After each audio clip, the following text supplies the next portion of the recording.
Imagine boarding a plane, ticket in hand, seat confirmed, only to be told again and again that you don't belong. Imagine showing patience while others whisper, record, and judge until the truth finally explodes in the most unexpected way. This is the story of Dr. Selena Moore, a woman who faced humiliation at 30,000 feet when a flight attendant questioned her right to sit in first class. She endured repeated challenges, her calm composure clashing against hostility and silence. Passengers watched, unsure whether to intervene. Even her father, torn between pride and anger, struggled to stay seated. But here's the twist: Selena was not just another passenger. She was the CEO and owner of the very airline they were flying on. And when her identity was revealed, the entire cabin shifted, sparking applause, shame, and a wave of change that would transform the company and ripple through the industry. How did one moment of quiet strength turn humiliation into reform? And why did she choose mercy over revenge when she had every reason to retaliate? Stay with us as we uncover the journey. And before we dive in, make sure to like, share, and subscribe so you won't miss stories like this one. The cabin lights glowed a soft amber. The gentle hum of engines blended with the muffled thuds of overhead bins closing. Flight 611 of Orion Airways was preparing to leave New York for San Francisco. First class looked exactly as advertisements promised: wide seats, chilled glasses of water, attendants moving briskly with trays. Yet, beneath the polished surface, a ripple of unease already existed. "Doctor?" Selena Moore leaned back in her seat. Two-way. She was 42, dressed simply in a navy sweater and gray slacks, no flashy jewelry, no loud display of wealth. Her presence carried quiet authority. She glanced at her father, Harold, seated beside her in 2B, at 70. Harold had the posture of a man who had lived many storms, a retired history professor. He often quoted Baldwin or Du Bois when he felt the world had forgotten its lessons. Harold smiled at her now, trying to lighten the mood. "Cross country again. At least this time I get to come along," he said, adjusting his glasses. Selena returned the smile. "You've earned some comfort, Dad." Her voice was calm, warm, but her eyes lingered on the aisle. She had noticed the way one flight attendant had already looked at them. Quick glances, not neutral but probing, almost suspicious. That attendant was Denise Walker, senior, crisp uniform, hair tied back so tight it seemed painful. She moved with an authority that did not invite challenge. As other passengers found their seats, Denise's gaze kept returning to Selena and Harold, as if she were checking something out of place. Selena inhaled slowly. Years of boardroom negotiations had taught her to recognize tension before it fully formed. She knew the look, the kind that asked silently, "Do you belong here for now?" She said nothing. She reached for the water on her tray, sipped, and opened a leather notebook. Inside were scribbles about her next project, Horizon, an initiative that would expand Orion Airways into sustainable aviation. She carried these notes everywhere. Ideas came like sparks, and she captured them before they vanished. Denise walked past again, this time stopping at their row. She scanned the boarding passes on her tablet, tapped the screen, then looked down at Selena. "Good evening, ma'am," Denise said, tone polite but with a slight edge. "Could I see your boarding pass once more?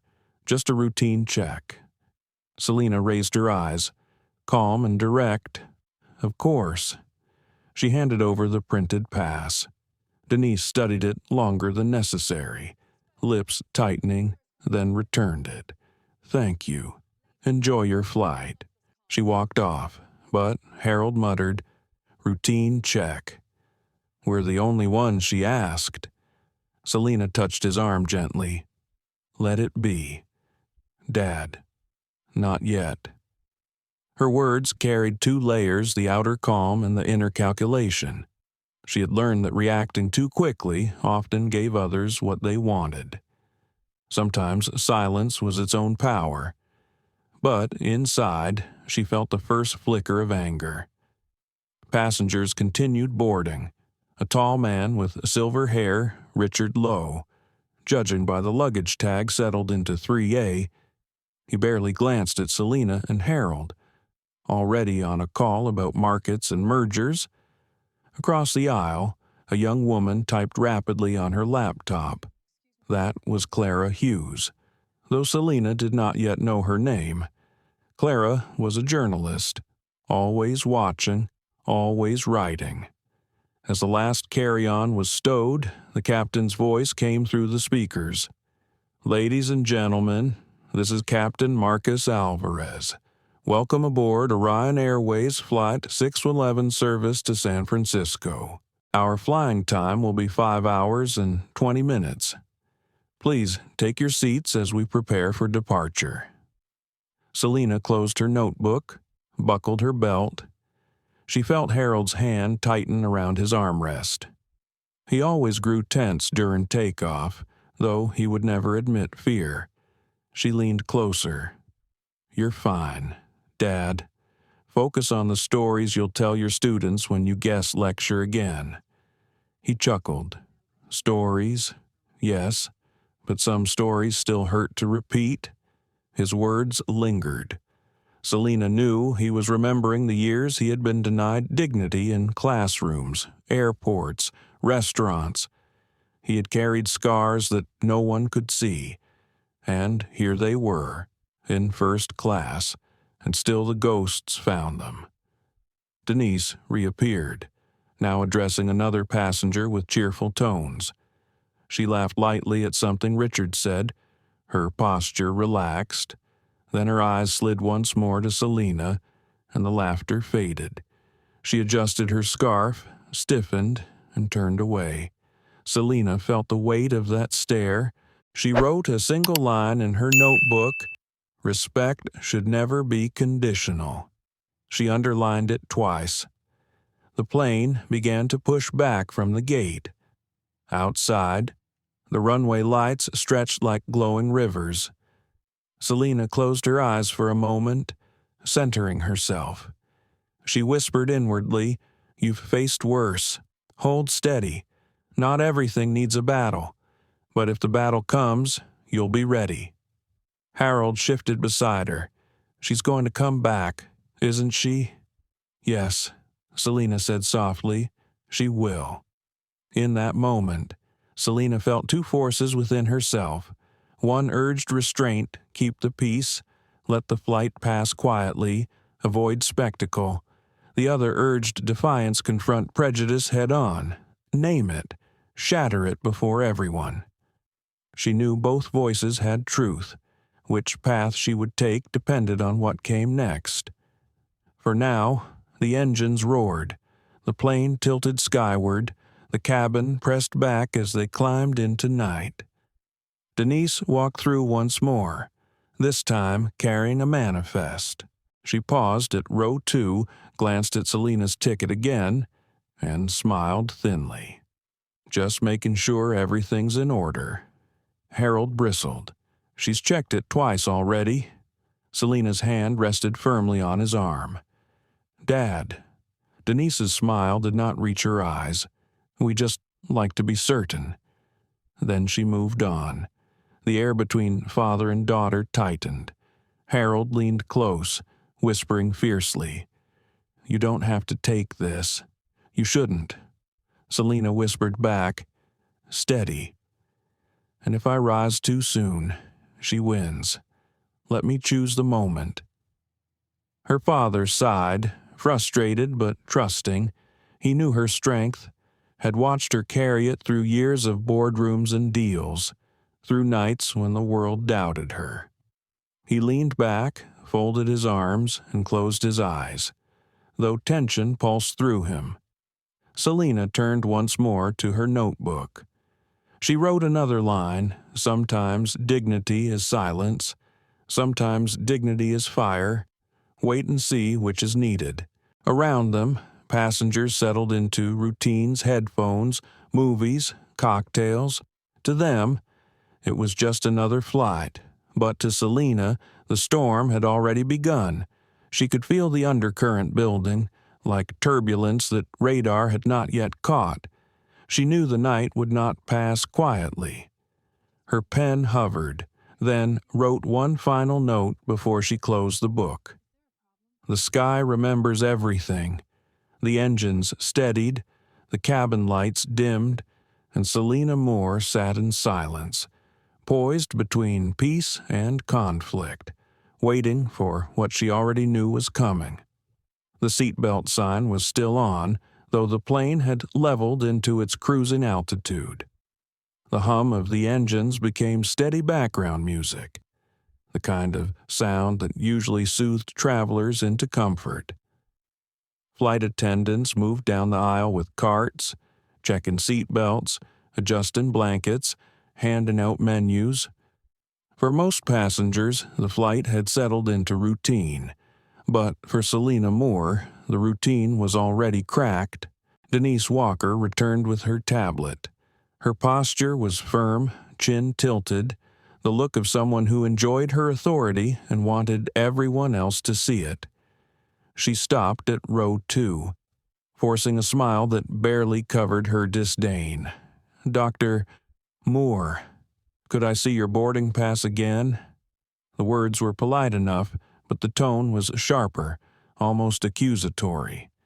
Selina looked at her without blinking. "You checked it twice already." "Yes," Denise said quickly, "but there's been some confusion in the manifest. It would help me if I could see it once more." Her father, Harold, stiffened beside her. His hand gripped the armrest, his voice, deep and trembling with frustration, cut in. "Why are you singling her out? No one else has been asked 3 times. Denise's eyes flicked toward him, then back to Selina. "Sir, I assure you this is standard." Selina raised a hand slightly, calming her father.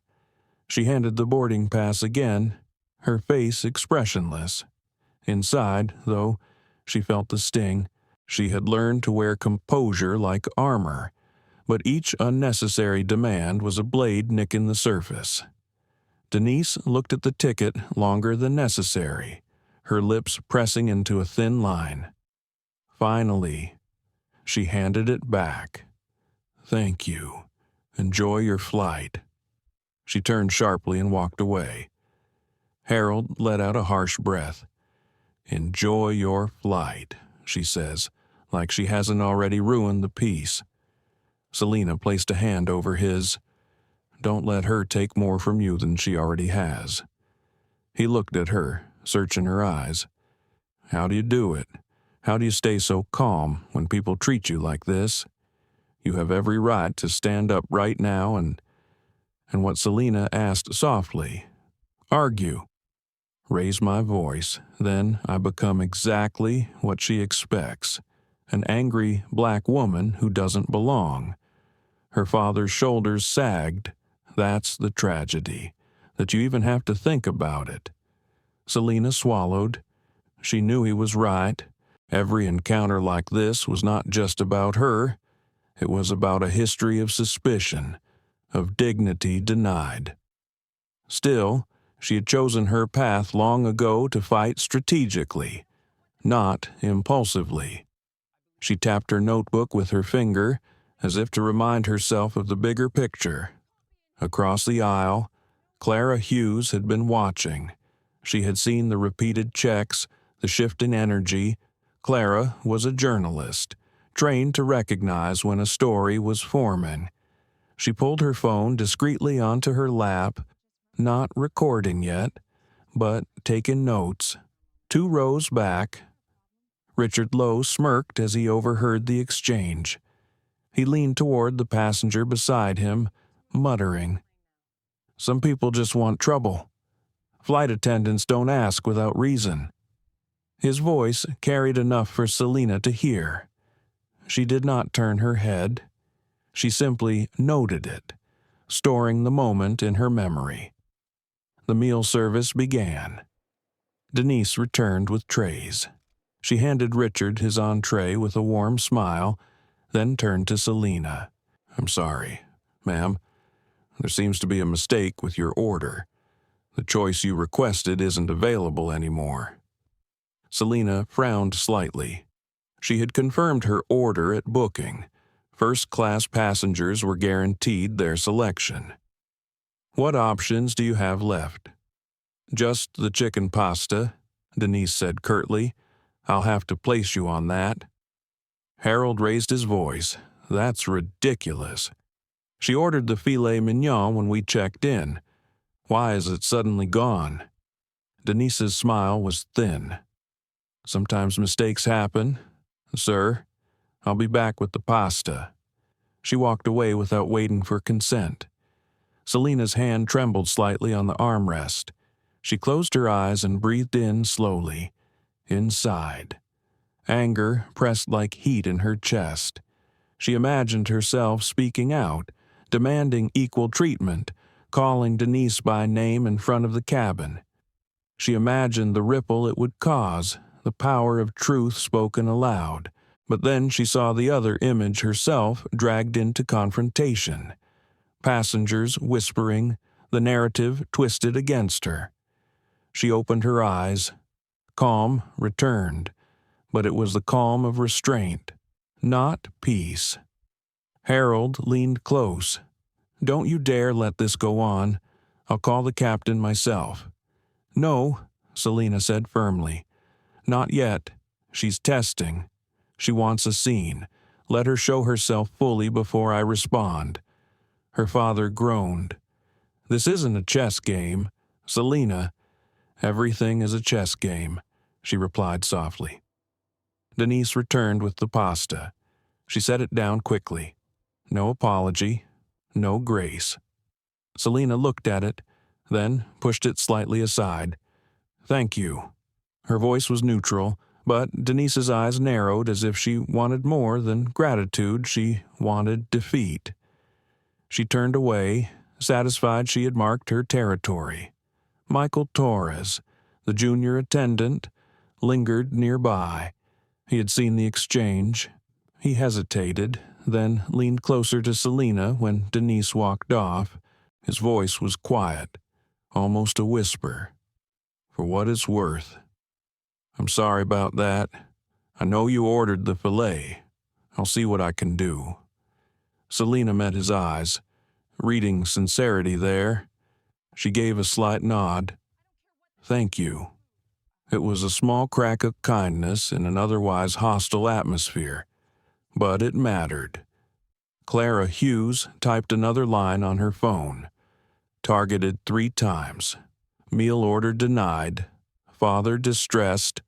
Passenger composed. The flight continued, but the air in first class felt heavy. Conversations dropped to murmurs. Some passengers looked away, pretending not to notice. Others exchanged uneasy glances. The cabin had become a stage, and everyone sensed a play unfolding, though no one yet knew the script. Harold picked at his meal, his movements restless. Finally, he set down his fork. I can't just sit here. You've built this airline with your brilliance. You've given your life to making it better. And here you are, treated like a trespasser in your own house. Selina turned to him, her eyes steady. That's why I can't afford to lose control. The house needs fixing, yes, but if I burn it down in anger, no one will be left to rebuild. Her father's eyes softened, filled with pride and sorrow all at once. He reached for her hand.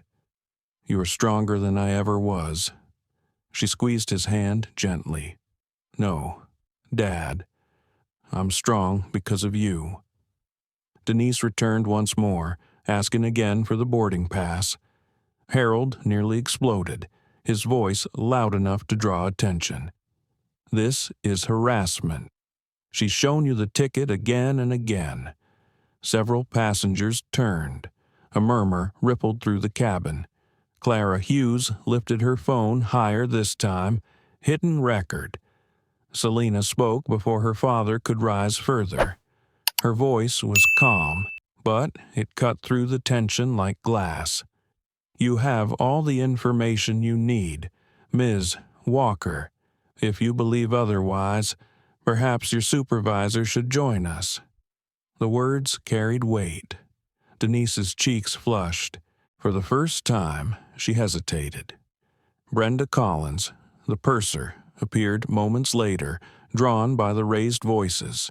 She leaned toward Denise, whispering quickly. Then she turned to Selina, her smile professional but tight. "Doctor, more. There seems to be some confusion. We're double-checking our manifest to ensure all passengers are properly seated." Selina tilted her head. "You've checked 3 times already." "Yes," Brenda admitted, "but with the system updates tonight, there may be inconsistencies." Selina looked directly into her eyes. "Then check everyone, not just me." The words hung heavy in the air. Brenda faltered, glancing at Denise. Then she straightened. "I'll return shortly." As she left, Clara's phone captured the entire scene. Richard Lowe shook his head, muttering again about people making problems. But this time, another passenger, a woman in row 4, spoke up clearly. "She's right. If you're checking, check us all." The balance in the cabin shifted. It was subtle, but real. Some passengers were no longer content to look away. Selina felt it. The tide was beginning to turn. She leaned back in her seat, her heartbeat steady again. She knew this was only the beginning. Denise would not stop here. The storm was still forming, but Selina was ready. Her notebook lay open on her lap. She wrote one more line. "Justice is patient. Justice watches. Justice waits for the right moment to speak." The engines hummed. The cabin lights dimmed slightly, and the play continued. Every passenger now part of an unfolding drama that would soon move far beyond the walls of this aircraft. The cabin air was cooler now, though it carried a strange heaviness. A silence stretched across the first-class section, broken only by the soft clinking of glasses and the occasional hum of the engines. The tension had grown thick enough to notice. Even for passengers who had been trying to bury themselves in movies or headphones, Clara Hughes leaned back in her seat at 3C, her phone resting lightly in her hand. She had recorded the last confrontation, capturing Harold's outburst and Selina's calm response. She was no stranger to injustice. As a journalist, Clara had covered the City Hall scandals, police missteps, even labor strikes. But this felt different. This was not a press conference or a street protest. This was the quiet violence of being doubted in a space that was supposed to be comfortable. She typed a note to herself. Repeated checks, unequal treatment, calm resistance. Her instincts told her that this story mattered. She did not yet know who Selina Moore really was, but she sensed weight in the woman's presence. There was a gravity about her, like she carried entire histories in silence. 2 rows behind Clara, Michael Torres stood in the galley, fiddling with a stack of trays he had already organized twice. He felt the tension, too. He had joined Orion Airways only last year, fresh out of training, eager to prove himself. He admired Denise at first. She carried authority, the kind of presence he thought he needed to emulate. But now he was not sure. Something in her actions toward Selina felt wrong. Michael kept replaying in his head the way Selina had looked at him when he apologized quietly. It was not anger, not even disappointment. It was recognition, as if she saw his inner conflict and forgave him for it. That look made him want to do more. Meanwhile, Denise Walker was in the forward galley, her lips pressed tight. She tapped her fingers against the counter, trying to reassert her confidence. In her mind, she was in the right. Order depended on her vigilance. Rules were rules. Yet a tiny voice in the back of her head whispered that she had gone too far. She ignored it, focusing instead on her authority. She would not allow one passenger to undermine her command of the cabin. Selina sat in her seat, composed. She knew the storm had witnesses now. She could feel the eyes, hear the murmurs. It was no longer just her word against Denise's, but she also knew that attention was fragile. People loved spectacle, but they turned away quickly if the spectacle became uncomfortable.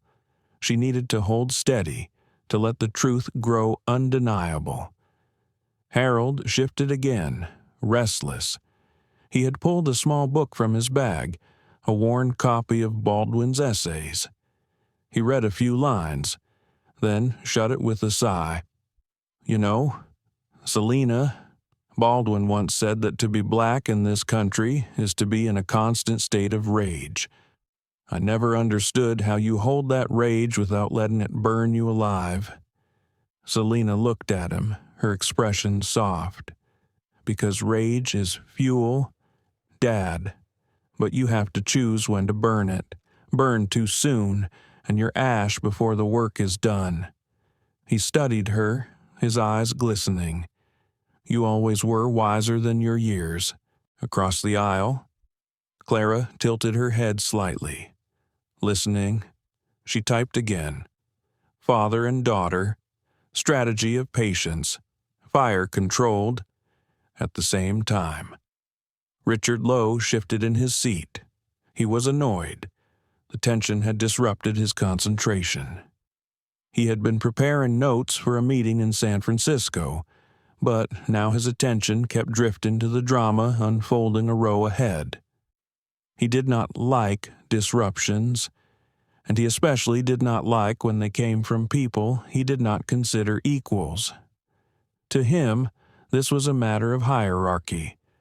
Flight attendants had authority. Passengers followed. That was how order worked. He muttered to himself again, though quieter this time.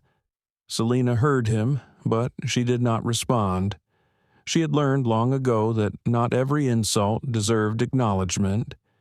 Instead, she opened her notebook once more, jotting down fragments of thought. Every cabin is a mirror of society. First class is not immunity from bias. Silence can protect, but silence can also condemn. Her handwriting was neat, deliberate, each letter steady even though her heart beat faster. Denise appeared once more, this time with Brenda Collins trailing behind. Brenda looked uncomfortable, as if she had been pulled into something she did not want. Her smile was forced, her voice cautious. Dr. Moore, thank you for your patience. We are still verifying some details. It shouldn't take long. Selina raised an eyebrow. How many times will you verify? Once should be enough. Brenda's lips parted, but no words came. Denise stepped in quickly.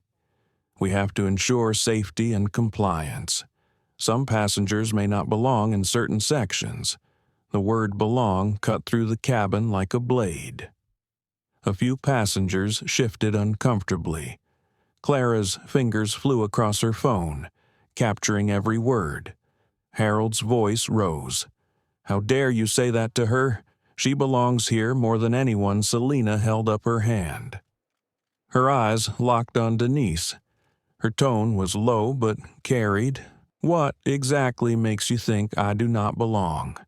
Denise hesitated, caught off guard by the direct question. I'm just following protocol. Protocol that applies to me alone, Selina asked. Denise's jaw tightened. She glanced at Brenda, but Brenda looked away. For a moment, silence filled the cabin. Then the woman in row 4 spoke again, louder this time. She's right. You're not checking anyone else. Why? Another passenger nodded. This feels wrong. Denise flushed, her authority slipping. She turned quickly, muttering, I'll return shortly. She walked briskly toward the galley, Brenda trailing after her. The cabin buzzed now with quiet conversations. A man leaned toward his wife, whispering. A student in row 5 pulled out his phone, pretending to scroll but keeping the camera open. Clara sat straighter, her reporter's instinct sharper than ever. She drafted a tweet but hesitated to send it. Her editor's voice echoed in her head. Facts first, drama later. Still, the urge to shine a light on what she was witnessing pressed against her fingertips. Selina leaned back, closing her eyes for a moment. She felt the weight of expectation pressing in. The witnesses were not just observers anymore, they were participants. Every glance, every murmur added fuel. She wondered if she should end this now, reveal her identity, silence the prejudice with a single sentence. But another part of her resisted. If she revealed too soon, the lesson would be lost. The world would see the insult only as a mistake of ignorance, not as a mirror of deeper bias. Her mind wrestled quietly. She thought of her employees, thousands who depended on Orion Airways for their livelihoods. She thought of young women of color who dreamed of flying, who might hear this story one day. What would they learn from her choice tonight? The decision was not simple. It never was. Harold watched her, sensing the storm in her silence. He reached for her hand again. Whatever you choose, Selina, I'm with you. She smiled faintly. That's all I need. Michael reappeared, slipping a small note onto her tray. She looked down. It read, I'm sorry again. Some of us see what's happening. Stay strong. She folded the note, tucking it into her notebook. She would remember him. The cabin lights dimmed slightly as the attendants prepared for rest service. But there would be no rest. The play had gained an audience. The witnesses were awake, alert, and ready. The sky outside was endless darkness. But inside the cabin, sparks were beginning to catch. Selina knew the fire was coming. Dinner service in first class usually brought a sense of calm. Glasses clinked lightly. Trays were set down. The smell of the roasted garlic and butter drifted through the cabin. Yet, on Flight 611, calm was only a mask stretched thin over building tension. Denise Walker emerged from the galley, her steps sharp, her posture rigid. She carried herself like someone determined to reclaim authority.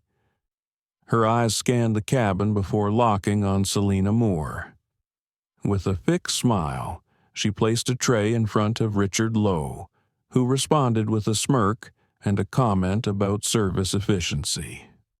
Denise laughed, a laugh that rang hollow but sounded warm enough to those who wanted comfort. When she reached Selina's row, her smile vanished. She set a tray down quickly, revealing the same chicken pasta as before. Unfortunately, this is all we have left. Ma'am, she said, her tone curt. Selina looked at the plate. She had no appetite. Her patience was thinning, but she kept her voice steady. I understand. Harold bristled beside her. This is harassment. You cannot keep treating her differently. His voice carried through the cabin, drawing glances from other passengers.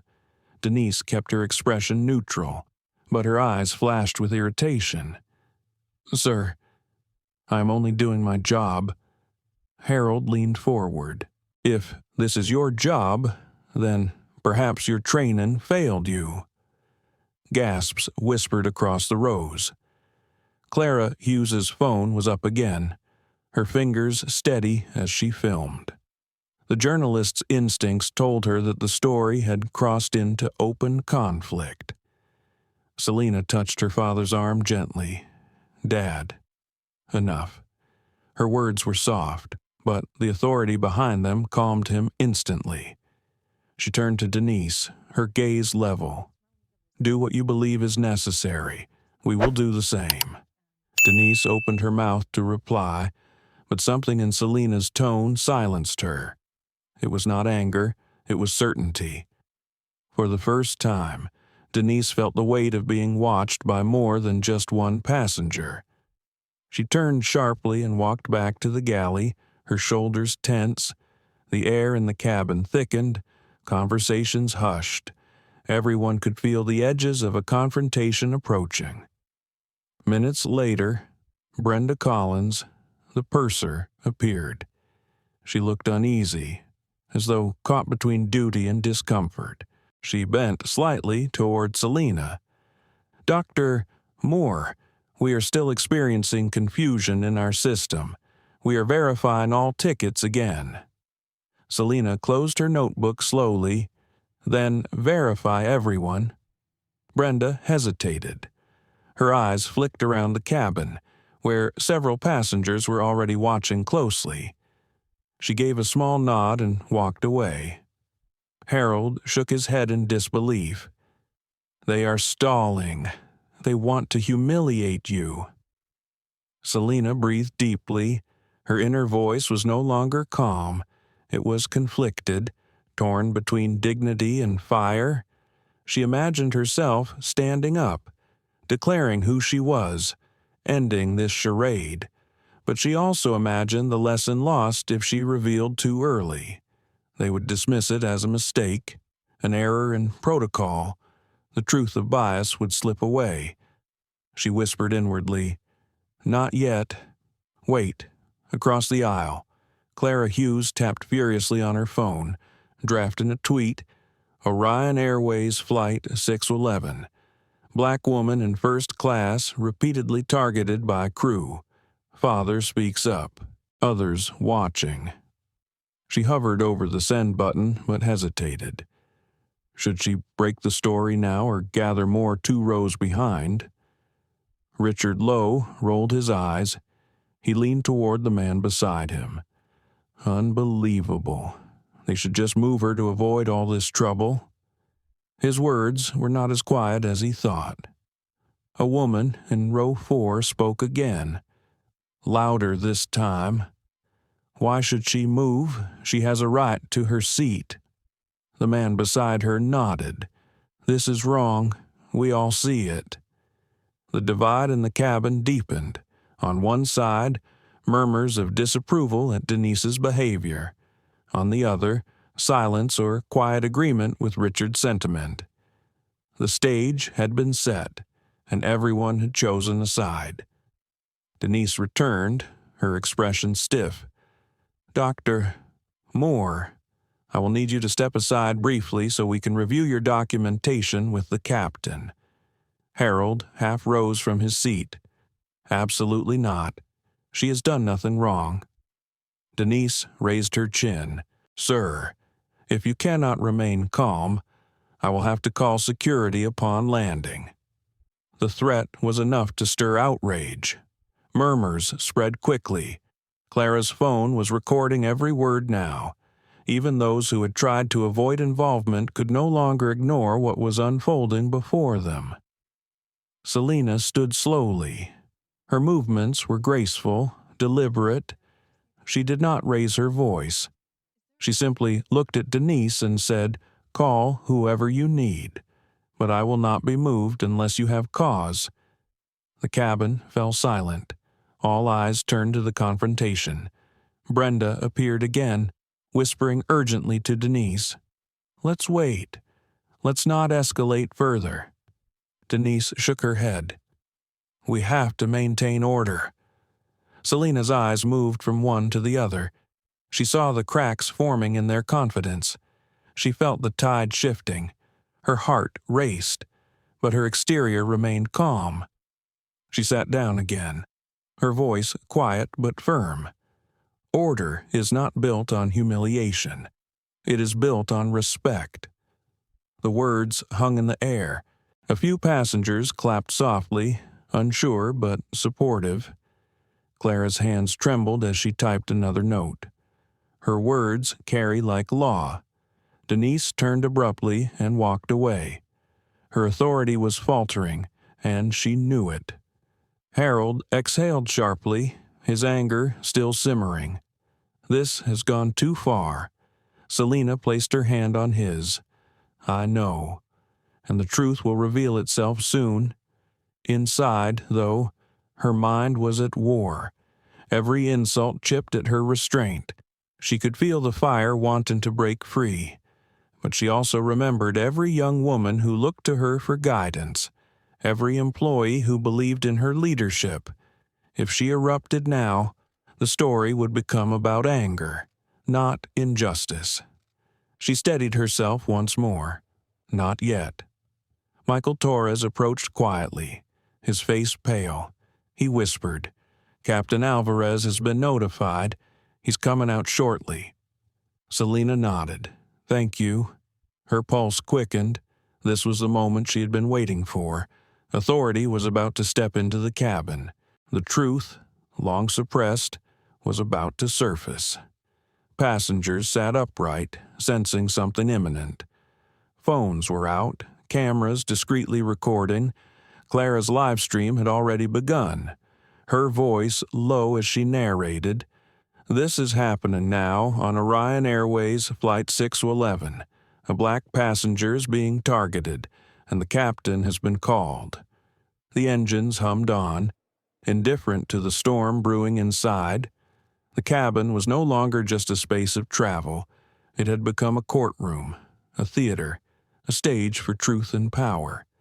Selina sat straight, her hands folded in her lap.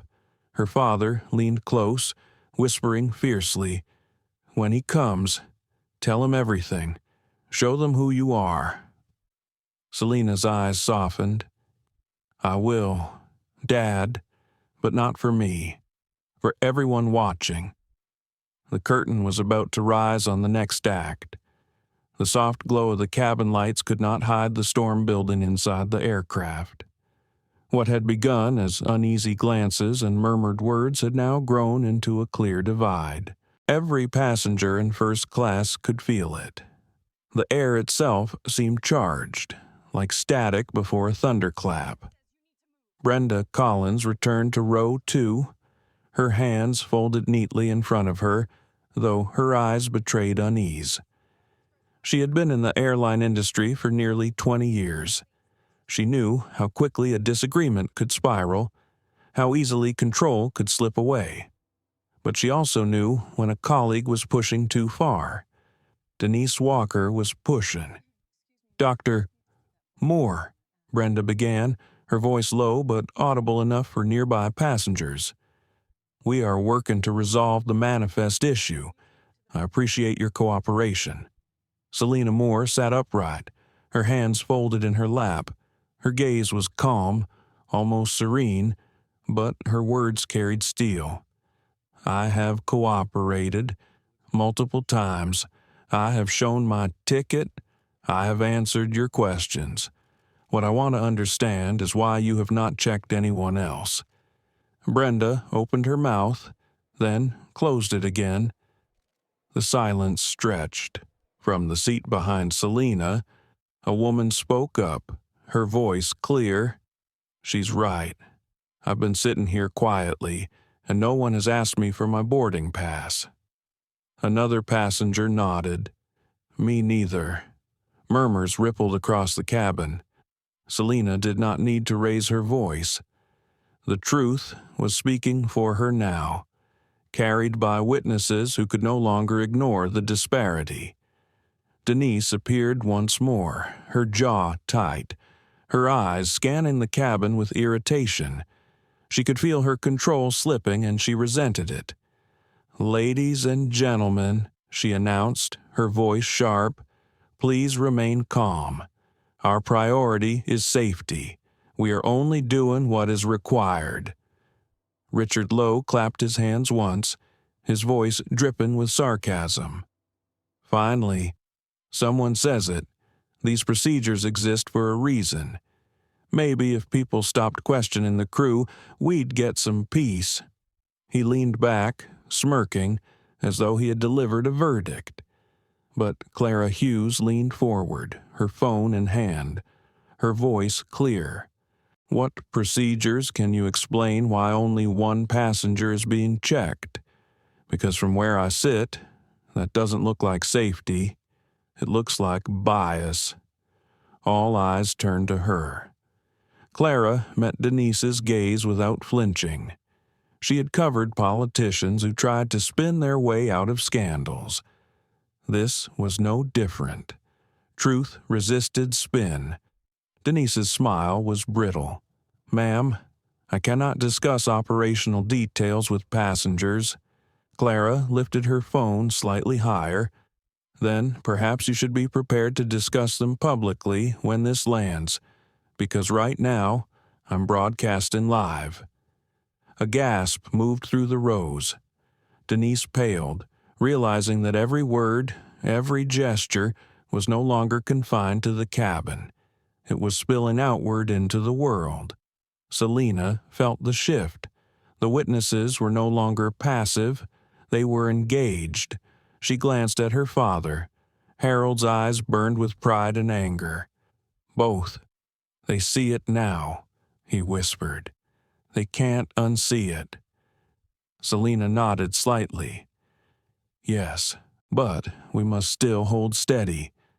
Brenda tried again, her voice almost pleading now. "Dr. Moore, please understand. We just want to ensure the integrity of the flight." Selina's reply was quiet but powerful. "Integrity is not selective. If it applies to me, it must apply to all. Anything less is not integrity. It is discrimination." Her words were like a gavel striking wood. The passengers around her murmured in agreement. One man even applauded softly, then stopped when he realized how loud it sounded. Denise's cheeks flushed. Her authority had fractured, but still she clung to it. "You are creating unnecessary conflict," she snapped. Selina's gaze was unwavering. "No, I am simply refusing to accept humiliation." The silence that followed was heavy, filled with the unspoken acknowledgement that the cabin was no longer under Denise's control. At the rear of first class, Michael Torres shifted uncomfortably. He wanted to step forward, to say something in Selina's defense, but fear rooted him. He was still new, still dependent on Denise's approval for his career. Yet the sight of Selina's quiet dignity stirred something inside him. He whispered to himself, "Do the right thing." Clara's live stream continued, her commentary crisp. "The situation has escalated. Other passengers are speaking up. The woman being targeted is composed, dignified. The crew is on the defensive." Richard Lowe, irritated by the growing support for Selina, spoke again. "You're all making this bigger than it needs to be. If she just moved, we'd all be more comfortable." Selina turned her head, finally addressing him. Her voice was calm, almost gentle, but every syllable was edged with conviction. "Comfort built on injustice is not comfort at all. It is complicity." Richard blinked, caught off guard. His smirk faltered. The woman in row 4 added firmly, "She's right. This isn't about a seat. It's about respect." More nods followed. The tide had shifted. The cabin was divided. Yes, but the majority now leaned toward Selina. Denise could feel it, and Brenda could too. Brenda lowered her voice. "Denise, maybe we should wait for the captain before pushing further." But Denise shook her head. If we wait, we lose control completely. Her words were sharp enough that nearby passengers overheard. Clara caught them on video, her fingers already flying to caption the moment. Selina leaned back in her seat, her expression composed. Inside, though, her thoughts churned. She wrestled with the urge to reveal everything now, to end the farce with a single truth. But again, she held back. Not yet. The lesson had to be undeniable. Harold whispered, "You've already won them. They see it." Why hold back? Selina closed her eyes briefly. Because if I end it now, they'll say it was just a misunderstanding. The world needs to see the full truth, without shortcuts. Her father shook his head, torn between admiration and frustration. The engines droned on, steady and indifferent. But inside the cabin, the rhythm of power had changed. Witnesses had become participants. A journalist had become a broadcaster. An opportunist had been silenced by conviction, and a quiet leader had begun to transform humiliation into a moment of reckoning. When Brenda left to consult with the captain, Denise lingered in the aisle, scanning the cabin as if daring anyone to challenge her.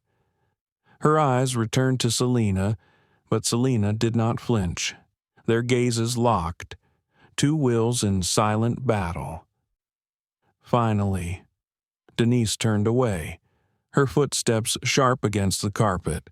Clara whispered to herself as she typed, "The tide has turned, and it's not done yet." Selina opened her notebook once more. She wrote slowly, each word deliberate. Respect is not a privilege. Respect is a right. Those who deny it will face the truth, whether they want to or not. She closed the book gently, her face calm. Around her, the witnesses had chosen sides. The cabin was no longer neutral ground. It was a battleground for dignity, and Selina knew the decisive moment was still ahead. The cabin had grown so quiet that even the hum of the engine seemed louder. A row of passengers stared forward, some pretending to read, others too tense to focus. Phones were in hands, subtle but ready. Every movement, every word had become part of an unfolding record. Michael Torres lingered near the galley, nerves running through him. He had delivered the message to the cockpit. Now he waited, shifting his weight from one foot to another. He knew what was coming. When the captain entered the cabin, there would be no more hiding behind procedure. The door to the cockpit opened. Captain Marcus Alvarez stepped out, his uniform crisp, his posture steady. He had been flying for 25 years, through storms, emergencies, and long nights where fatigue pressed harder than gravity.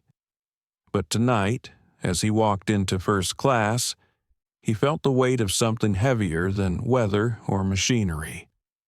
Denise straightened instantly, her voice sharp. "Captain, thank you for coming. We have a situation with this passenger. She has been uncooperative, her documentation is suspicious, and she is disrupting the cabin." Her words sliced the air. Several passengers gasped softly, others exchanged glances. Clara Hughes, phone raised, captured every syllable. Selina Moore did not move. She sat calmly in her seat, her hands folded in her lap. Her father Harold leaned forward, fury in his eyes, ready to defend her again. But Selina raised a finger gently, signaling him to hold. Captain Alvarez looked at Denise, then at Selina. His eyes lingered on her longer than necessary. He knew her, not just as a name on a manifest. He knew who she was, and the conflict hit him immediately. Should he reveal the truth, or should he let her decide how and when it was revealed? Good evening. Alvarez began, his tone neutral but weighted. May I see your boarding pass? Doctor. Moore Selina handed it over calmly. He glanced at it, then returned it. Thank you. Everything appears to be in order. Denise stiffened.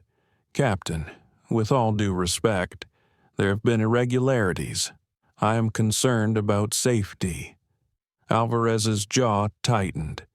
He had flown with Denise before. She was efficient, respected by some, feared by others, but tonight, she was skating on the edge of misconduct. I see no irregularities here, he said firmly. This passenger is properly seated. A murmur spread through the cabin. Clara's stream picked up the shift instantly. Viewers online were already commenting, their words flashing across her screen. Selina's voice was calm, deliberate. Captain Alvarez, thank you for clarifying, but I would like to ask one question. Why have these repeated checks been directed at me alone? Her words carried across the cabin like a bell. Passengers looked at Alvarez, waiting. Denise swallowed hard, her posture stiff. Brenda Collins, standing slightly behind, lowered her gaze. The captain hesitated. He could not answer without exposing the truth, and the truth was painful. He knew exactly why Selina had been targeted. He also knew exactly who she was. He shifted uncomfortably, weighing silence against revelation. Finally, he spoke carefully. Sometimes mistakes are made. What matters is that they are corrected. Selina held his gaze. And what if the mistakes are not accidents, but patterns? The cabin stilled again. Even Richard Lowe leaned forward slightly, though his face remained skeptical. Harold's voice rumbled, filled with emotion. My daughter has been humiliated in front of everyone here, and she has shown more patience than anyone deserves. This cannot continue. Denise stepped forward quickly. Captain, with respect, this passenger has challenged authority repeatedly. That is a safety concern. Selina rose slowly from her seat. Every eye followed her. She spoke with quiet intensity. I have not raised my voice. I have not disobeyed instructions. I have only asked for fairness. If that is considered a threat to safety, then the problem lies not with me, but with the lens through which I am seen. Her words pierced the silence. A passenger in row 4 clapped once, firmly, then another joined, and another. A small but undeniable wave of support filled the cabin. Denise's face flushed red. She looked at the captain desperately. Are we going to allow this disruption to continue? Captain Alvarez's mind raced. He remembered his years in uniform, the code he had sworn to uphold, but he also remembered the truth he carried privately. Selina Moore was not just any passenger. She was the owner of Orion Airways. The very company whose logo rested on his chest was hers. He looked at her again, searching her face. Should he reveal it? Should he protect her dignity with a shield of truth, or respect her decision to fight this battle as just another passenger? His silence stretched, and Selina felt the weight of his hesitation. She recognized the conflict in his eyes. She gave the slightest shake of her head, as if to say, "Not yet." He exhaled. For now, this matter is closed. Dr. Moore is properly seated. There will be no further interruptions. Denise bristled. Captain, that is final. Alvarez cut her off, his voice firm, echoing authority. The murmurs grew louder. Passengers exchanged glances. Clara's viewers multiplied by the second. The stream was alive with comments. She's right. Bias is obvious. The captain knows something. Selina sat back down, her composure intact. Her father leaned closer. "Why didn't he say it? Why didn't he tell them who you are?" she whispered back. "Because I asked him not to." "Not yet. The lesson is still unfolding." Harold shook his head, torn between admiration and frustration. "You're stronger than I can bear to watch sometimes." Selina gave a faint smile. Strength is often silent. Denise retreated toward the galley, her authority wounded but not gone. She was determined to regain ground, but for the first time, she realized the ground beneath her was slipping. Clara typed rapidly, summarizing what had just occurred. Her viewers were demanding names, demanding answers. She decided to hold back the names for now, but she knew the truth would soon be bigger than this cabin.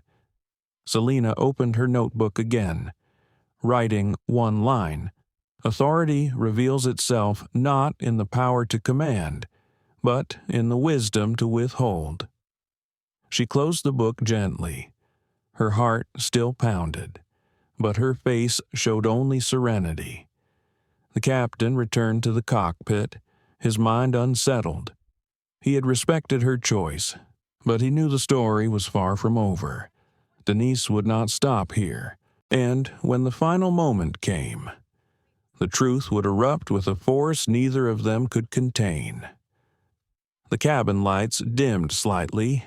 Passengers shifted in their seats, some whispering, others lost in thought. But everyone knew it. Flight 611 was no ordinary journey. It was a crucible, and the next act was already waiting in the wings. The cabin had settled into a tense rhythm. Drinks clinked softly, screens flickered with movies, and the engines droned like a low hymn. Yet the undercurrent of conflict remained. It was in the way passengers glanced toward row 2, in the way Denise Walker moved stiffly through the aisle, in the way Clara Hughes's phone stayed lifted, streaming silently to thousands who were now watching from afar. Selina Moore sat quietly in her seat, her father beside her, still restless with anger. She had not raised her voice once, yet her dignity radiated more strongly with every attempt to undermine it. She wrote another note in her leather book. The truth grows louder when injustice repeats itself. Brenda Collins returned, her smile faint but strained. She leaned toward Selina. "Dr. Moore, I want to thank you for your patience. The situation. It's not how we want our passengers to feel." Selina's eyes softened, but her words were clear. "Then change how you act. Apologies without change are empty." Brenda blinked, her lips parting, but she could not find words. She stepped back, defeated by the simplicity of Selina's truth. Denise appeared again moments later, her voice carrying authority sharpened into defensiveness. "Ma'am, I will ask one more time. I need you to stand so I can verify with the captain personally." The air froze. Passengers shifted uncomfortably, sensing the escalation. Harold rose halfway out of his seat, his voice booming. "Enough! She is not moving anywhere." Selina touched his arm gently, easing him back. Then she stood herself. Slowly, deliberately, her presence filled the aisle without need for volume. She looked at Denise directly. "Very well. Let us verify, but understand this clearly. What happens next will not be forgotten." Her words resonated through the cabin. Every phone lifted higher, every gaze fixed on her. Clara whispered to her stream, "Something is about to happen." Denise led the way toward the front of the cabin, though her steps lacked the certainty they once carried. Selina followed, her father watching with a mix of pride and dread. Passengers leaned in as though watching a play unfold, their curiosity tinged with unease. At the bulkhead, Captain Marcus Alvarez stood waiting. His posture was formal, but his eyes betrayed the conflict within. He glanced at Denise, then at Selena. "Captain," Denise began, her voice louder now as if to reclaim control. "This passenger continues to question procedure. I request that you confirm whether she belongs here." The cabin seemed to hold its breath. Selena tilted her head slightly, her voice calm but unyielding. "Captain Alvarez, please answer directly. Do I belong in this seat?" The captain hesitated. His silence stretched like a wire pulled too taut. He saw Denise staring, expecting him to validate her authority. He saw Selena's steady eyes, asking him to speak truth, and he felt the weight of every passenger, every phone, every unseen viewer waiting for his words. Finally, he exhaled. "Yes, you belong in this seat more than anyone." A ripple of murmurs moved through the cabin. Clara's stream captured the moment, comments exploding across her screen. Selena held his gaze. "Then why have I been singled out again and again?" Alvarez looked at Denise, then back at Selena. His voice dropped slightly, more personal now. "Because some people forget who you are." Denise frowned, confused. "What do you mean?" Selena turned, facing the passengers. She had waited long enough. The lesson had grown undeniable. Now the truth could emerge. Her voice carried through the cabin, low but commanding. "My name is Dr. Selena Moore. I am not only a passenger on this flight, I am the owner and chief executive of Orion Airways, the very airline you're working for." The silence that followed was absolute. Then gasps echoed like a wave through the rows. Phones shook as passengers adjusted to capture her fully. Clara nearly dropped hers, her jaw falling open before she quickly whispered into the stream, "She is the CEO. She owns this airline." Denise's face drained of color. She stumbled back a step, her authority collapsing in an instant. That cannot be." But Captain Alvarez nodded firmly. "It is true. Dr. Moore has more right to that seat than anyone on this aircraft, including me." Harold rose slowly from his seat, his chest swelling with pride. His eyes glistened as he looked at his daughter, standing tall and composed. "Now they know," he whispered. "Now they see you." Selena's expression did not shift. She had not raised her voice, had not shown anger. She stood as if the revelation were nothing more than a simple fact. Yet the impact reverberated through every corner of the cabin. Richard Lowe, who had sneered and muttered earlier, sat frozen, his face pale. He tried to form words, but none came. The woman in row 4, who had spoken in Selena's defense before, smiled broadly, clapping loudly. Soon others joined, the sound of applause filling the cabin. Clara's stream flooded with comments. Unbelievable. She held her ground, power with grace. "This is history." Denise stammered, her voice breaking. I didn't know. Selena turned to her, her eyes steady but not cruel. "You didn't need to know my title to treat me with respect. That is where you failed." The words cut deeper than any reprimand. Denise's mouth opened and closed, but nothing came out. She lowered her gaze, her authority shattered. Selena turned back to the cabin. "Let this be clear to everyone. Dignity is not something you grant based on status. It is a right owed to every person, no matter who they are or where they sit. Tonight is not about who I am. It is about what was revealed."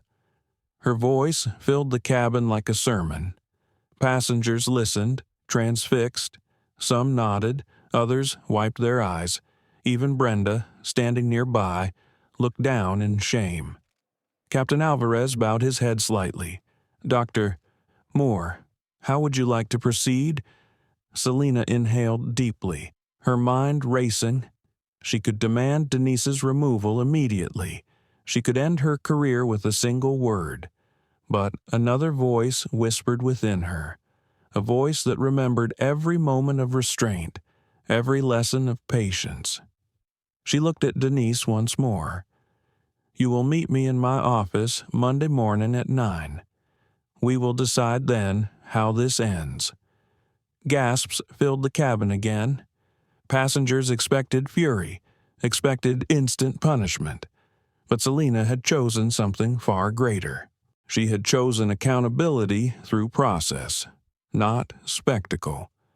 Clara's stream lit up with comments, grace under fire. She chose justice, not revenge. This is leadership. Selina returned to her seat slowly, her father watching her with awe. "You're extraordinary," he whispered. She smiled faintly, her composure unshaken. "I am simply doing what must be done." As she sat down, the applause rose again, louder this time, filling the cabin with sound. For the first time since the flight began, the air felt lighter. The truth had been revealed. But Selina knew the story was not finished. The revelation was only the beginning of a larger reckoning. The real test would come not here, but in the days ahead, when the cameras, the journalists, the public would demand answers. And she was ready. Her notebook rested on her lap. She opened it and wrote a final line for the night. Truth revealed is power reclaimed, but power must be used to transform, not destroy. She closed it gently, her hand resting on the cover. The engines hummed on, carrying Flight 611 forward through the night sky. But in row 2, something larger than flight had taken off. For a long moment after Selina Moore returned to her seat, the cabin pulsed with the sound of applause. It was not the polite kind reserved for a safe landing or a flight attendant's announcement. This applause carried heat, admiration, and something deeper recognition of dignity reclaimed. Harold sat beside his daughter, his hands trembling slightly. He clapped along with the others, though his eyes glistened with unshed tears. "They see you now," he whispered, "not just as my daughter, but as the leader you are." Selina gave him a gentle smile, but her voice was low. "That was never the point. Dad, they should have seen me as a human being before they knew my title." Her words quieted him. He leaned back, torn between pride and sorrow. Across the aisle, Clara Hughes steadied her phone, capturing the moment. Her live stream had exploded, thousands of viewers multiplying by the second. Comments scrolled faster than she could read. "She's a queen. This is history. Her grace is unbelievable." Clara knew she had stumbled into the kind of story that defined a career. But more than that, she felt moved as a person. She had covered injustices before, but rarely had she seen someone handle them with such calm precision. Denise Walker, however, stood frozen in the aisle, her face pale. Authority had drained from her like water from a cracked vessel. She looked at Selina, then at the captain, then down at her own hands. She wanted to speak, to explain, to justify, but no words came. The silence from her was louder than anything she might have said. Brenda Collins hovered near the galley, her face etched with shame. She had followed Denise's lead too long, ignoring the quiet voice inside that told her something was wrong. Now the truth had burst open, and she was left standing on the wrong side of it. Michael Torres, the junior attendant, finally moved. He walked carefully down the aisle. his voice quiet but audible. "Dr. Moore, I want to personally apologize for everything you've experienced tonight. Not just as a crew member, but as a human being. You deserved better from us." Selina looked up at him, her gaze softening. "Thank you, Michael. That means more than you realize." The simple exchange landed heavily in the cabin. A few passengers nodded, whispering to each other about courage, about truth. The applause tapered off, replaced by murmurs that swelled like an undercurrent. Richard Lowe shifted uncomfortably in his seat. He had been loud earlier, dismissive, smug. Now he sat small, his shoulders hunched, his eyes avoiding Selina's. His earlier words echoed in his own ears. If she just moved? He realized, with a painful jolt, how hollow and ugly they sounded in hindsight. Selina noticed his discomfort. She did not gloat, she did not glare. She simply turned her gaze elsewhere, refusing to let him claim more of her energy. The woman in row 4 leaned into the aisle, her voice carrying warmth. "Dr. Moore, thank you for standing firm. You reminded all of us that silence isn't an option." Selina inclined her head, gratitude flickering across her face. Captain Alvarez returned briefly from the cockpit, his face solemn. He addressed the passengers. "Ladies and gentlemen, I appreciate your cooperation. We will continue safely to San Francisco. I want to assure you that Orion Airways will review this incident thoroughly." He glanced at Selina, a silent acknowledgement passing between them. She gave a slight nod, understanding the balance he was trying to maintain. Denise finally moved, retreating toward the galley, her steps unsteady, in her chest.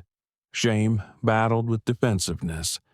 She wanted to tell herself she had only been doing her job, but the words Selina had spoken echoed in her mind.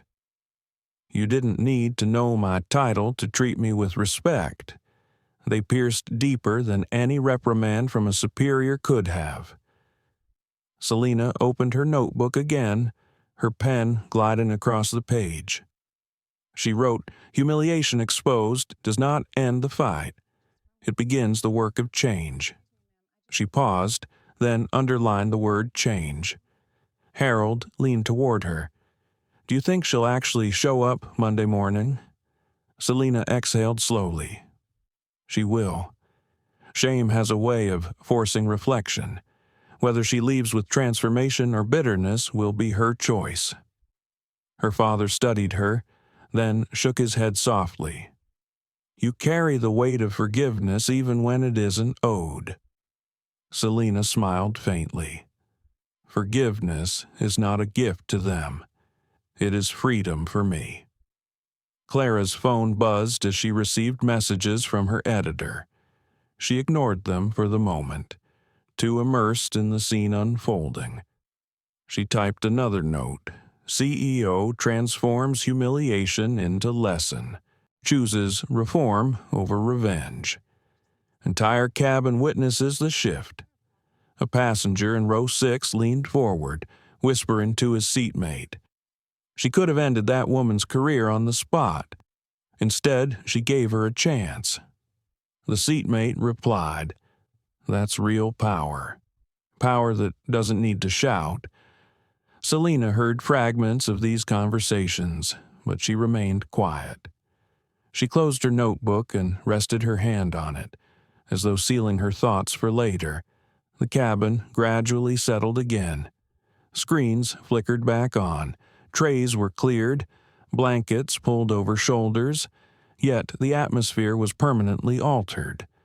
Passengers no longer saw the flight as routine. They had been witnesses to something raw, something larger than travel. Clara finally lowered her phone, ending the stream. She took a deep breath and looked at Selina. "Dr. Moore, may I speak with you after the flight off the record, if you prefer?" Selina regarded her for a moment, then nodded. Yes, we'll talk. Harold chuckled dryly. You'll have more interview requests than you know what to do with. Selina's eyes softened. It isn't about interviews, Dad. It's about ensuring the story is told truthfully. So the lesson isn't lost. From the galley, Denise peeked out briefly, her face drawn. She saw Selina sitting there, composed, unbroken, surrounded by respect. For the first time in years, Denise felt small in her uniform. It no longer gave her power. It only revealed how she had abused it. Michael whispered to Brenda near the service cart, Do you think she'll fire Denise right away? Brenda sighed. She should, but she might not. You saw her. She isn't like us. Michael tilted his head. What do you mean? She doesn't fight to win. She fights to change. The words lingered between them, quiet but undeniable. Back in row 2, Selina closed her eyes for a moment, finally allowing herself to breathe deeply. The revelation had been exhausting, yet necessary. She thought of every young person who might hear this story, every passenger who had doubted their place in a seat they had earned. She hoped tonight would give them courage. Harold rested his hand gently on hers. You turned the cabin into a classroom, and everyone learned something tonight. Selina smiled faintly, her eyes still closed. The world is always watching. Dad, even at 30,000 feet. Sometimes, that is where the most important lessons must be taught. The engines carried Flight 611 onward. But inside, the cabin had already reached a different destination, a destination where truth was undeniable and dignity had been reclaimed. When Flight 611 touched down at San Francisco International, the cabin gave a collective sigh of relief. Wheels on concrete always brought comfort, but this landing carried an added weight. Passengers knew they had been part of something larger than a routine flight. They had witnessed a conflict transform into revelation. Selina Moore remained calm as the aircraft taxied toward the gate. She closed her notebook, sliding it into her bag with deliberate care. Her father, Harold, looked out the window, his jaw clenched, his eyes red from the strain of holding back rage. It's over, he muttered. Selina shook her head softly. No, Dad, it's just beginning. As the seatbelt sign dinged off, phones lit up across the cabin. Clara Hughes's stream had already spread far beyond her control. News outlets had picked it up. Clips were circulating on social media, headlines flashing passenger confrontation on Orion flight, alleged bias in first class, mystery CEO revealed midair. The world outside already knew what had happened in the sky. Passengers rose from their seats, retrieving bags, whispering to one another. A few paused to thank Selina quietly. The woman from row 4 leaned over. Dr. Moore, you changed the way I see silence. I'll never forget this. Selina offered a small nod, gratitude in her eyes. Denise Walker remained in the galley, her face pale, avoiding eye contact. Brenda Collins busied herself with routine announcements, though her voice carried none of its usual confidence. Michael Torres lingered nearby, torn between duty and the desire to stand closer to Selina as a sign of support. When the doors opened, the jet bridge filled with the usual shuffle of rolling bags and impatient footsteps. But as Selina stepped forward, a burst of camera flashes met her. Reporters had gathered, tipped off by Clara's stream. Microphones extended, voices called out questions. Dr. Moore, is it true you're the CEO of Orion Airways? Were you discriminated against during this flight? What action will you take against the crew involved?" Selina paused, the flashes reflecting in her calm eyes. She raised a hand, signaling for silence. The chatter dimmed, though cameras continued to roll. "I will speak soon," she said evenly. "But understand this. Tonight was not about my title. It was about the simple truth that respect is not optional. Every passenger deserves dignity, regardless of who they are. That is all for now." She turned, walking steadily down the jet bridge. Reporters shouted more questions, but she did not stop. Her father followed, his face set in determination, shielding her from the crowd. Behind them, Clara Hughes emerged, her phone still recording. She did not chase Selina. Instead, she turned her lens toward the reporters themselves, narrating softly. "The CEO of Orion Airways has spoken briefly. Her composure is unshakable. This story is no longer confined to one flight. It is about to ripple across an entire industry, inside the terminal." Orion Airways executives were already scrambling. Word of the incident had reached headquarters hours before the plane landed. Videos had gone viral. Hashtags were trending. Dignity at 30,000 feet. Orion Flight 611. Selina Moore. In a corner conference room overlooking the runways, Patricia Green, Vice President of Operations, fielded frantic calls from the board. Her phone buzzed with messages, each more urgent than the last. Control the narrative. Damage containment. What's our official statement? Patricia rubbed her temples. She knew Selina. She knew the calm, calculating way Selina handled crises. And she knew no amount of corporate spin would contain this one. The story had already taken flight on its own. Back in the terminal, passengers trickled out of the gate. Some gave quick statements to the press, their faces illuminated by camera lights. She was treated unfairly from the start. One said, "I saw it all."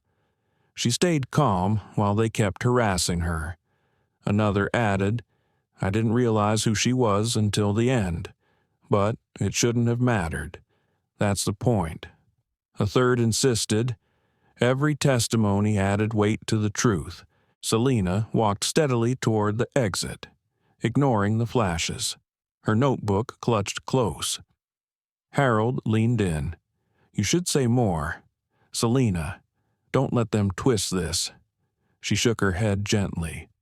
"Timing matters. Dad, not every truth is spoken in the heat of flashes. Some must be delivered with precision." Outside the terminal, a black sedan waited. A driver opened the door respectfully. Selina slid in, her father beside her. The car pulled away, leaving the chaos behind, but carrying its echoes forward. Clara followed at a distance, still narrating for her viewers. She left without fanfare. No anger, just clarity. This is leadership unfolding in real time. Within an hour, news networks carried the footage nationwide. Anchors dissected every moment. Experts debated airline accountability, systemic bias, the role of leadership. Clips of Selina's calm revelation replayed endlessly. Meanwhile, in the galley of Flight 611, Denise sat on a fold-down seat, her hands shaking. Brenda stood beside her, arms crossed. "You pushed too hard," Brenda said quietly. Denise's voice cracked. "I didn't know who she was. That's the problem," Brenda replied. "You didn't need to." Michael, overhearing, whispered softly, "She gave you mercy. Monday morning. You'd better take it." Denise said nothing. She stared at her hands, wondering how everything had unraveled so quickly. At Orion headquarters, the board convened in an emergency session. Screens lit up with headlines, tweets, live footage. Selena's face appeared again and again, calm and resolute. The directors debated frantically, but all knew the same truth: she held all the power now, not just as their CEO, but as the embodiment of the very values the airline claimed to uphold. Back in the sedan, Harold finally broke the silence. "Are you ready for what comes next?" Selena leaned her head back, her eyes closing briefly. "I was ready long before this flight. Change rarely announces itself politely. It arrives in conflict, in exposure. Tonight was only the beginning." Her father studied her profile, the quiet strength etched there. He thought of the little girl who once came home crying after a teacher dismissed her brilliance. He thought of the young woman who fought for scholarships, who broke barriers in boardrooms. And now, he saw the leader who had turned humiliation into a stage for truth. Selena opened her eyes, gazing out at the city lights. On Monday morning, I will not simply decide the fate of one crew member. I will lay the foundation for reform across Orion Airways. This company will either become a model for dignity, or it will collapse under its failure to evolve. The choice is ours to make. Her words were steady, unshaken. Harold nodded slowly, then let the world watch.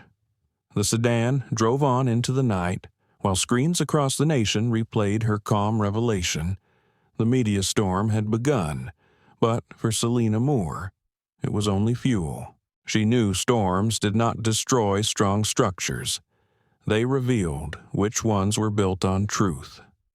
Monday morning dawned crisp and clear over San Francisco. The Orion Airways headquarters rose like glass and steel against the skyline, its logo gleaming in the sunlight. Inside, however, the atmosphere was heavy with tension. Executives filed into the boardroom one by one, their expressions a mixture of anxiety and forced calm. Screens around the walls displayed live news coverage. Clips from Flight 611 continued to dominate headlines. On every channel, the same image repeated: Selena Moore standing tall in the aisle, her revelation echoing across the cabin. Patricia Green, Vice President of Operations, sat near the head of the table, shuffling papers she had already read 3 times. Her phone buzzed with another message from the communications team: narrative slipping. Need CEO statement immediately. She looked up as Selena entered. The room fell silent. Selena wore a simple gray suit, her hair pulled back neatly. She carried no entourage, only her leather notebook. Yet her presence commanded the space more than any security detail ever could. "Good morning," she said, her tone calm but firm. She took her seat at the head of the table, folding her hands over the notebook. "I trust you all know why we are here." Murmurs rippled around the room, then faded. Patricia cleared her throat. "Dr. Moore, the incident on Flight 611 has escalated beyond anything we could contain. Social media is relentless. News outlets are demanding statements. Our stock has dipped 12% since Friday night. We need to act quickly." Selena's gaze moved around the table, settling briefly on each director. Quick action without direction is chaos. We will not panic. We will lead. Her words steadied the room, though unease still lingered. One director, an older man named Stephen Grant, leaned forward. "Selena, forgive me, but many of us are concerned. The crew involved, particularly Denise Walker, should be terminated immediately. A strong response might calm the backlash." Selena tilted her head slightly. "You believe firing one person solves the problem." Grant hesitated. "It would show accountability. It would show scapegoating." Selina countered softly. The public is not blind. They know the difference. The problem is not one person. It is a culture that allowed her actions to feel acceptable. Patricia nodded slowly, though some directors shifted uncomfortably. Selina opened her notebook, turning to a page she had written on the flight. This company will become a model for dignity, or it will collapse under the weight of hypocrisy. The choice is ours. But make no mistake, there is no middle ground anymore. Her voice filled the boardroom with the same gravity it had carried in the cabin. Patricia spoke carefully. "What are you proposing?" Selina leaned forward. "3 things. First, an independent audit of every discrimination complaint made within Orion Airways over the last 5 years. Full transparency, published publicly. Second, a mandatory dignity and equity training program for every employee, from flight attendants to executives. Third, a direct reporting pipeline for passengers and employees that bypasses bureaucracy and reaches this board within 24 hours. The room stirred. Grant frowned. That will be expensive, and opening the records could expose us to lawsuits. Selina met his eyes. Then we will face them. Hiding will destroy us faster than the truth. Another director, Maria Santos, nodded firmly. She's right. The public already sees us as complicit. Only honesty can restore trust. Selina closed her notebook. There will also be consequences for those involved, but not as a spectacle. Denise Walker and Brenda Collins will meet with me personally this morning. Their futures will be decided face to face, not by press release. Patricia leaned back, exhaling slowly. And what about Captain Alvarez? Selina's expression softened. He remembered who I was, but respected my choice to remain silent until I was ready. He will be commended, not punished. That is what integrity looks like. The boardroom fell quiet again. Directors exchanged glances, weighing her words. Finally, Grant sighed. "Very well. If this is the path you insist on, we will follow. But the media will expect more than promises." Selina rose to her feet, her presence filling the space. "Then I will speak to them. Not as a CEO hiding behind corporate language, as a woman who experienced firsthand what our passengers endure too often. They will hear from me directly." The directors nodded reluctantly. Even those who had doubted her authority could not deny the force of her conviction. Patricia smiled faintly. "You turned a humiliation into a platform. Selina, that is rare and powerful." Selina gave a small nod. Power means nothing if it does not transform. A knock at the door interrupted. An assistant entered quietly. "Dr. Moore, Denise Walker and Brenda Collins are here for the scheduled meeting."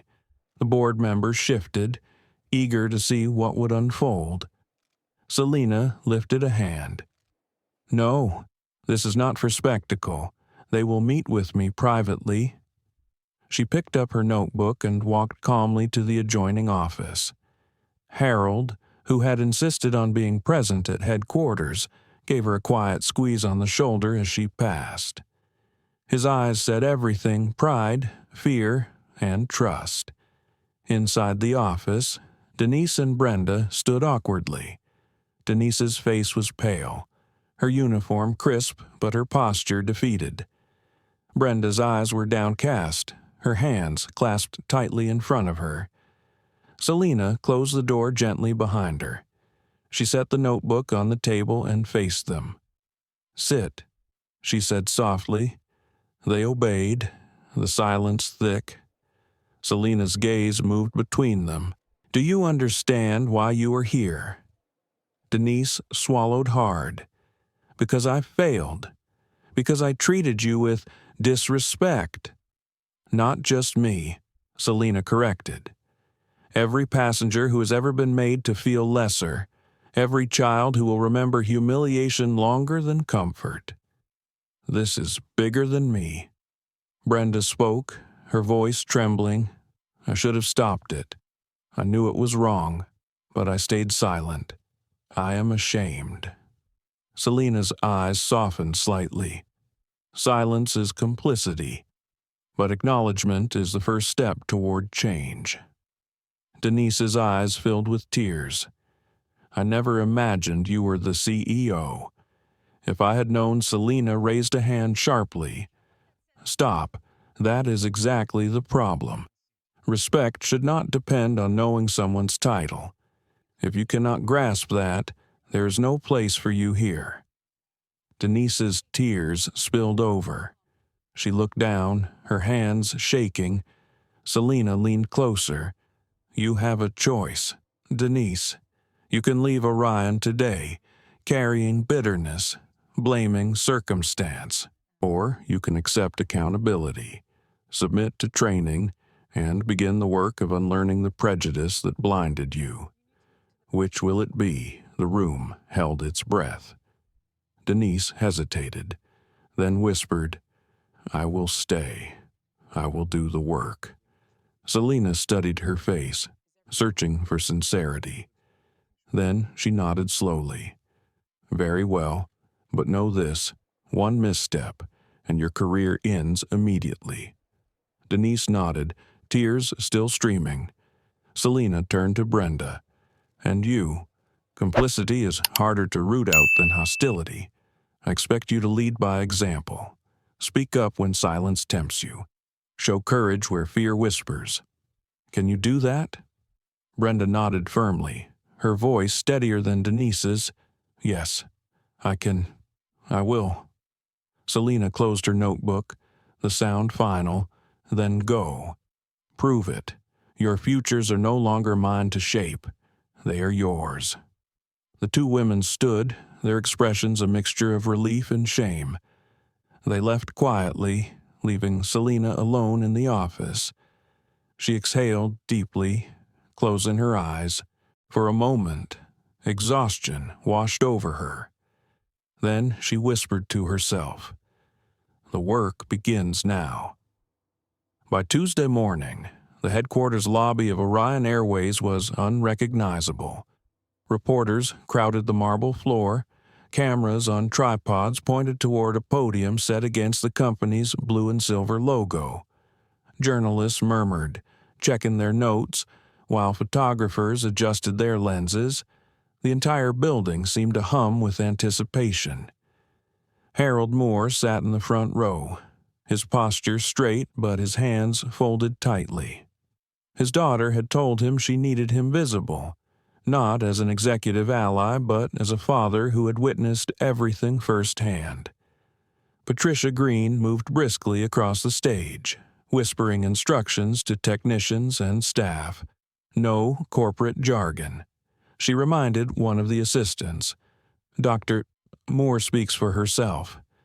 Selina entered the room quietly.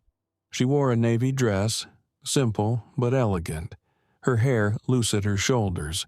She carried only her leather notebook, which she placed on the podium with deliberate care.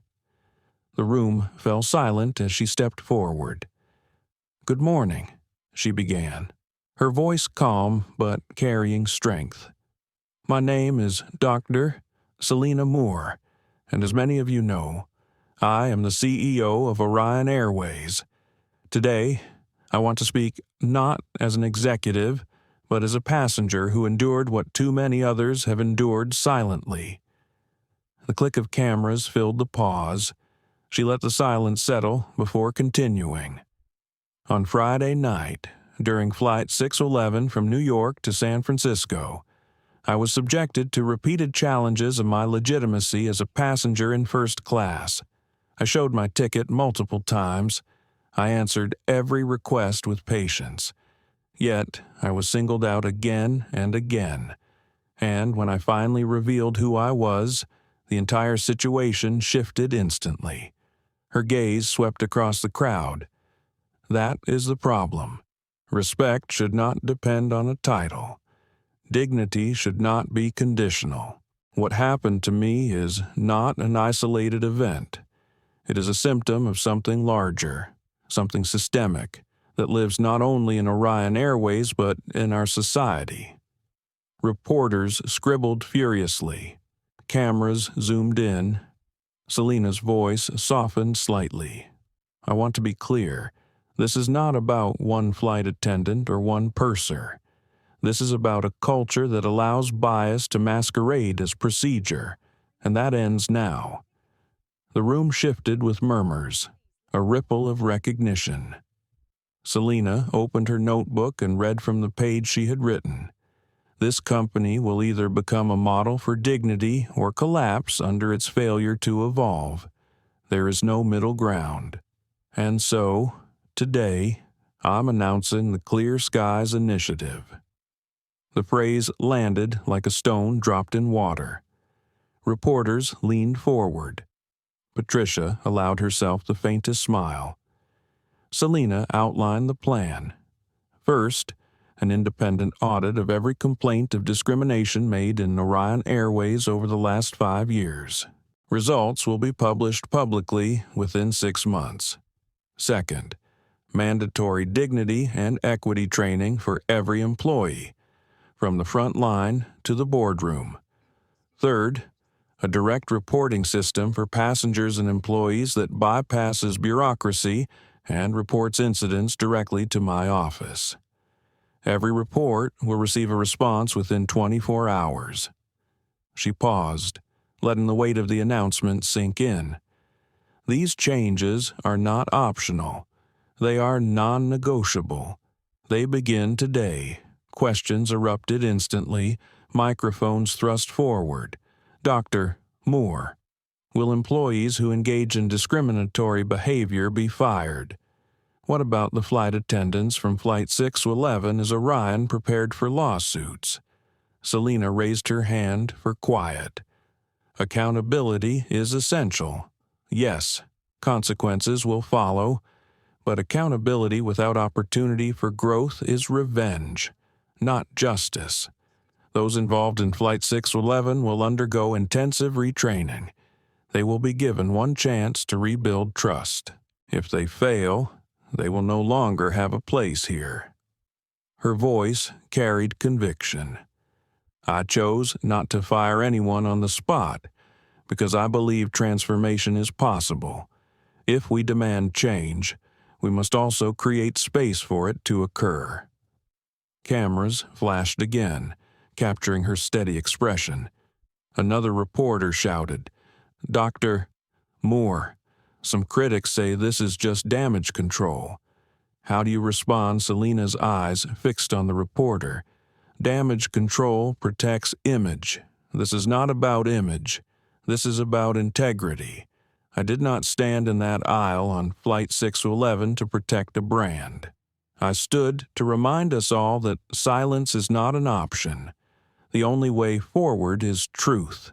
The room stilled. Even the clicking of cameras slowed. Selena turned slightly, her gaze falling on Harold in the front row. His eyes glistened with pride. She looked back at the crowd. My father was on that flight with me. He witnessed everything, and like so many parents, he felt the pain of seeing his child disrespected. That pain is not erased by an apology, but it can be transformed by accountability and action. That is what we begin today. Applause rose, hesitant at first, then steady. Reporters rarely clapped at press conferences, but this was different. This felt like a moment larger than corporate policy. Selena closed her notebook gently. We will not be perfect. We will make mistakes.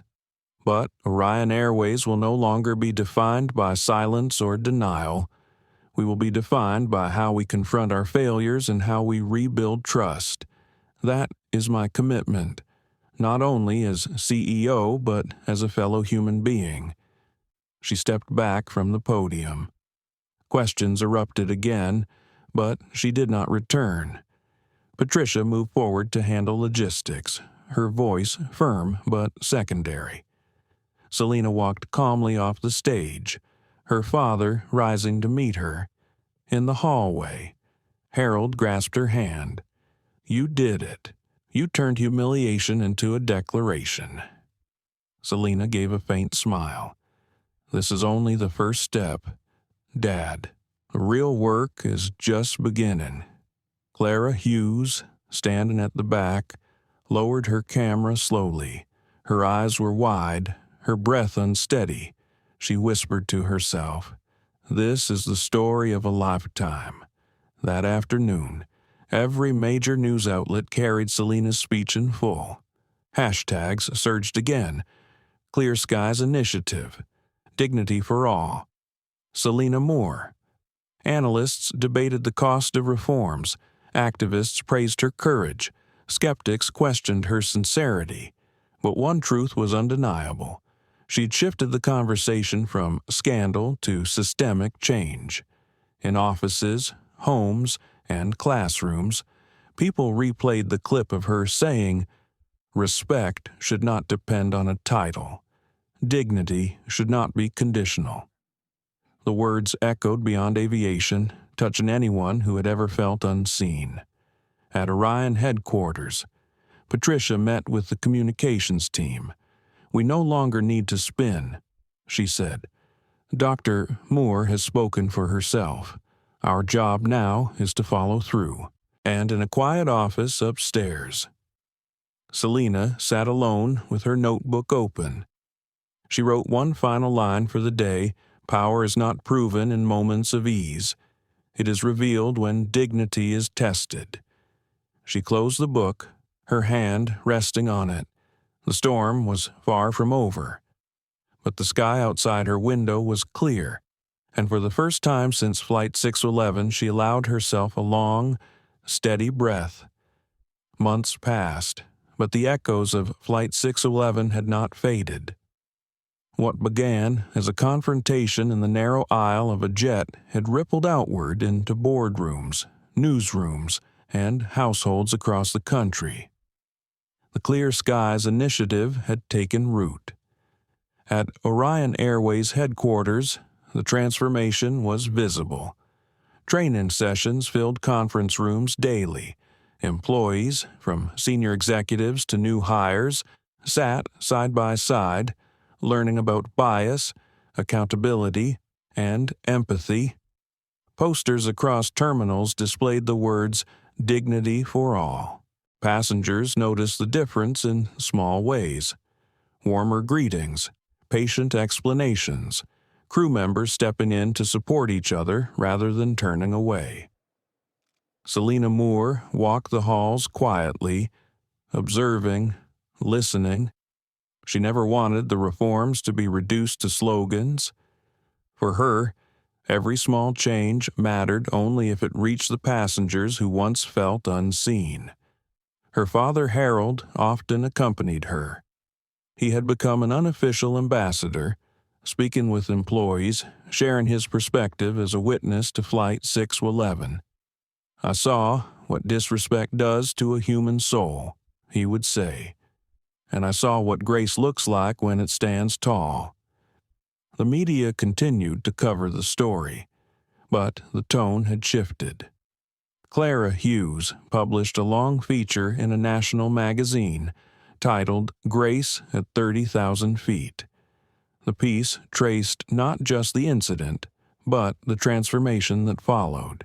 Clara described how a single moment of humiliation had sparked systemic reform, and how Selena had chosen mercy over vengeance. The article went viral, taught in journalism schools as a model of ethical storytelling. Clara's words echoed one line above all: "Power that forgives is the rarest kind of power." Not everyone was convinced, of course. Some critics dismissed the Clear Skies Initiative as symbolic, arguing that culture could not change with training sessions and hotlines. Selena listened to the criticism but did not waver. "Skepticism is part of growth," she told her team. What matters is persistence. Denise Walker, the flight attendant who had stood at the center of the storm, lived through her own reckoning. For months, she attended sessions, met with counselors, and confronted her patterns of thought. Some days she resisted. Other days she broke down, overwhelmed by shame. But slowly, she began to change. In a training exercise one afternoon, she admitted aloud, "I thought authority meant control. I was wrong. Authority means service." Her colleagues murmured quietly.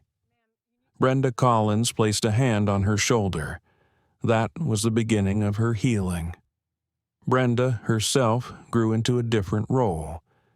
She became one of the first facilitators of the training program, telling crews bluntly, "I stayed silent when I should have spoken. Don't repeat my mistake."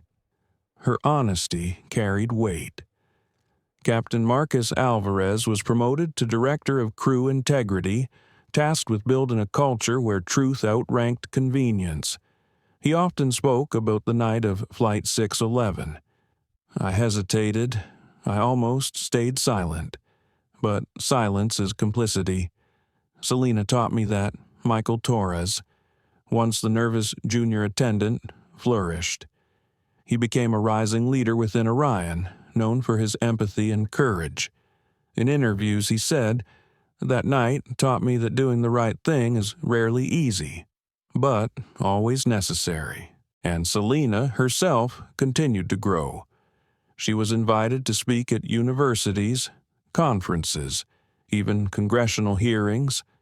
She accepted some invitations, declined others, always mindful that the story was not hers alone. She repeated again and again, "This is not about me. It is about us."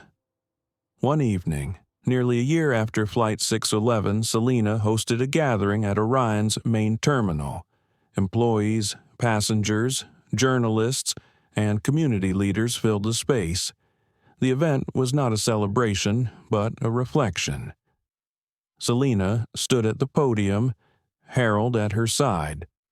Clara Hughes sat in the front row, notebook in hand, though this time as a friend rather than an outsider. Denise and Brenda sat quietly together, not yet free from their past, but walking a path of accountability. Selena addressed the crowd. "A year ago, I stood in the aisle of a plane and asked a simple question. Why was I singled out? That question has not left me. It has become the foundation of everything we do now. And though progress has been made, the work continues. Dignity is not a policy. It is a practice. Every day, every flight, every interaction, we must choose it." She paused, her gaze steady. Clear skies are not a promise from nature.